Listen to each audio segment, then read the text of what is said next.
رحم الله من قرأ الفاتحة.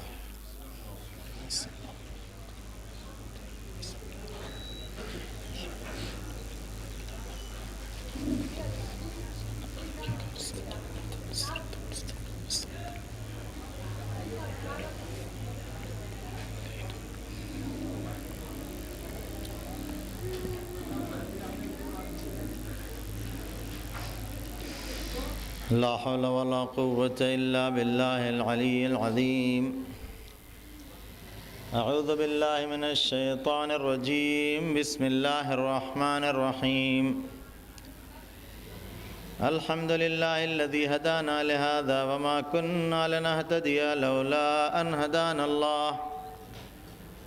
لقد جاءت رسل ربنا بالحق والصلاة والسلام والتحية والإكرام على البشير النذير السراج المنير حبيب إله العالمين بالقاسم المصطفى محمد وعلى أهل بيته الطيبين الطاهرين المعصومين المظلومين الذين أذهب الله عنهم الرجس وطهرهم تطهيرا.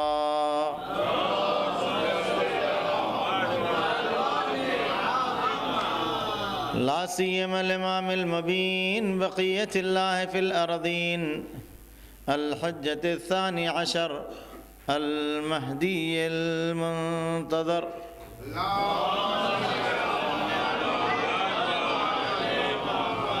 ولعنة الله على أعدائهم أجمعين من يومنا هذا إلى قيام يوم الدين. رب اشرح لي صدري ويسر لي أمري واحلل عقدة من لساني يفقه قولي. أما بعد فقد قال سبحانه تبارك وتعالى في كتابه المجيد وفرقانه الحميد وقوله الحق. بسم الله الرحمن الرحيم. ذلك ومن يعظم شعائر الله فإنها من تقوى القلوب. صلوات اللہ.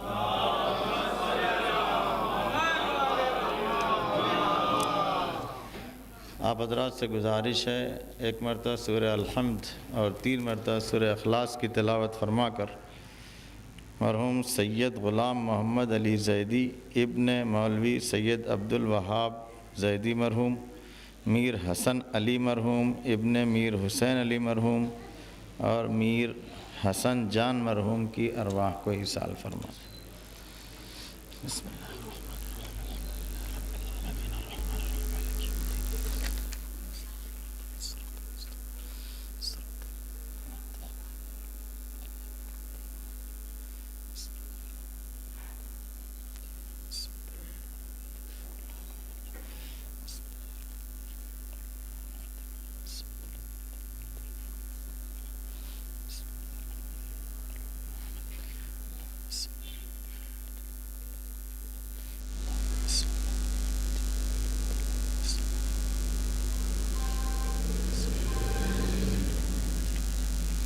ایک صلوات پڑھیں محمد وعلی.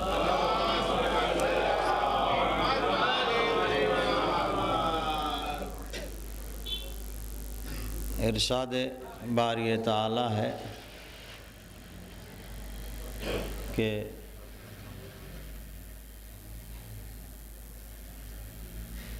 جو بھی شعائر الہی کی تعظیم کرے گا تو یہ عمل دلوں کا تقویٰ ہے. سورہ حج کی آیت نمبر 32. اور پھر اسی حج کے ہی سلسلے میں بہت سی موارد شعائر الہی کے گنا دیے، جیسے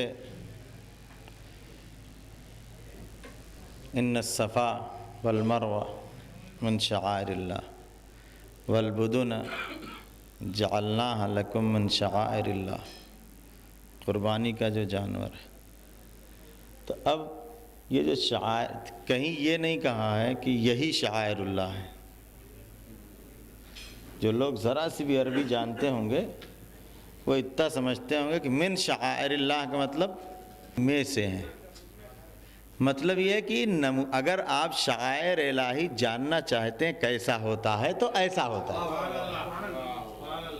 شعائر الہی کا سے آپ جانور نہ دیکھیے گا، کیونکہ قرآن کو تو معلوم ہے نا کیسے کیسے لوگ پیدا ہونے والے ہیں، کہ وہ جانور نہ دیکھیے، پتھر نہ دیکھیے، پہاڑ نہ دیکھیے، آپ دیکھیے یہ سب شعائر الہی ہو سکتے ہیں۔ تو اب یہ عقل مند انسان کے لیے یہ بات طے ہے کہ یہ تلاش کرے کہ جب یہ شعائر الہی میں سے ہیں تو انہی میں شعائر الہی محدود نہیں ہے، جب میں سے ہیں تو کچھ اور بھی ہو سکتے ہیں۔ تو یہ تلاش کرنا ضروری ہے کہ ان کے شعائر الہی ہونے کی وجہ کیا ہے، کس بیس پر یہ شعائر الہی ہیں، کس بنیاد پر ان کو شعائر الہی کہا گیا ہے، تاکہ جب بھی اس طرح کی چیز آپ کو ملے تو آپ یہ سمجھ لیں کہ یہ بھی شعائر الہی میں سے ہے۔ تو وجہیں جاننا ضروری ہے، اور یہ جاننا پھر وہ سوال پیدا ہوگا کہ بھیا یہ جاننا ضروری کیوں ہے، جو ہو گیا بس ہو گیا، بیان کر دیا۔ اس لیے جاننا ضروری ہے کہ قرآن کیا کہہ رہا ہے اس ایک آیت میں جو ایک سطر کی ہے، وہ پورے مقصد حیات انسانی کو سموئے ہوئے ہے، کیونکہ انسان کو کسی بھی منزل میں تقوی سے ہٹ کے کوئی راستہ نہیں ہے۔ اگر عقل مند انسان ہے تو اس کو کامیابی کا اس کے ذریعہ صرف ایک ہے، اور وہ ہے تقوی۔ تقوی کے لیے قرآن نے کہا کہ شاعر الہی کی تعظیم تقوی ہے۔ تو اب یہ جاننا چاہیے کہ ہم کو تقوی حاصل ہوگا تو شاعر الہی کی بنیاد، اور وہ بھی اس زمانے میں جاننا اور ضروری ہے کہ جب جو بھی چیزیں ہوتی ہیں اللہ کے علاوہ ان کو شرک دکھائی دیتا ہے۔ اب میرے میٹر چھیڑنے کا مقصد سمجھے آپ؟ 2-3 مجلسوں سے میں کوشش کر رہا ہوں کچھ بیان کر لے جاؤں، لیکن ٹائم کی قلت کی وجہ سے رہ جا رہی ہے بات، اور یہاں بھی ویسی بات ہے۔ ایک صلوات پڑھیں محمد والا۔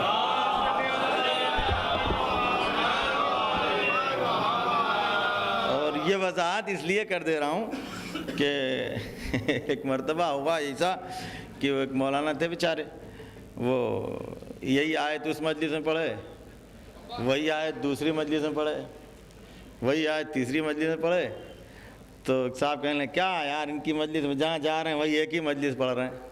تو ایسا نہیں ہے کہ وہی آیت ہے تو مجلس بھی وہی ہے، مسئلہ یہ ہے کہ جو بات پہلی مجلس میں رہ گئی اس کو کوشش ہے کہ اس میں پورا کر دیں اگر ہو جائے تو۔ صلوات پر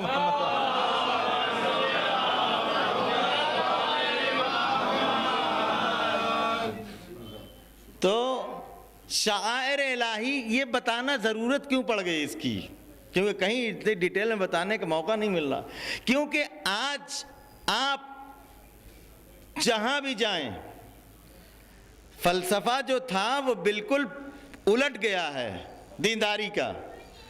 بے دینی کا نام دینداری، اور دینداری کو بے دینی کر دیا لوگوں نے۔ وہ چیزیں جو اللہ تک پہنچانے والی تھیں وہ اس کو بنا دیا شرک، صاف صاف لفظوں میں کہیں، وہ راستے جو اللہ تک پہنچنے کے تھے اس کو قرار دے دیا شرک، اور پھر اسی بہانے سے ان سارے راستوں کو بند کر دیا۔ نعرہ ہے ہم اللہ والے ہیں، اور سارے راستے جو اللہ تک پہنچانے والے ہیں اس کو بند کیے جا رہے ہیں۔ یہ فلسفہ آج کی دنیا کا ہے جو بڑے آسان، دیکھیے علل اعلان اگر کوئی سامنے آتا ہے تو اس سے ٹکرانا، اس کو جواب دینا، اس کو مقابلہ کرنا بہت آسان ہوتا ہے، اور 2 منٹ میں جب ایک بات ثابت ہو گئی تو اس کے مقابل میں جو آیا ختم۔ لیکن دشمن بہت چالاک ہے، وہ ان راستوں سے آتے ہی نہیں جہاں پکڑا جائے، وہ چور راستوں سے آتا ہے۔ لہٰذا اس بات کو دھیان رکھیں، کبھی دشمن مقابل سے نہیں آتا، توحید کا دشمن توحید کے نام پر آتا، توحید کا دشمن کفر کے نام پر آئے گا تو اس کو کوئی نہیں مانے گا، لیکن توحید کا دشمن آج کل توحید کے نام پر آ رہا ہے۔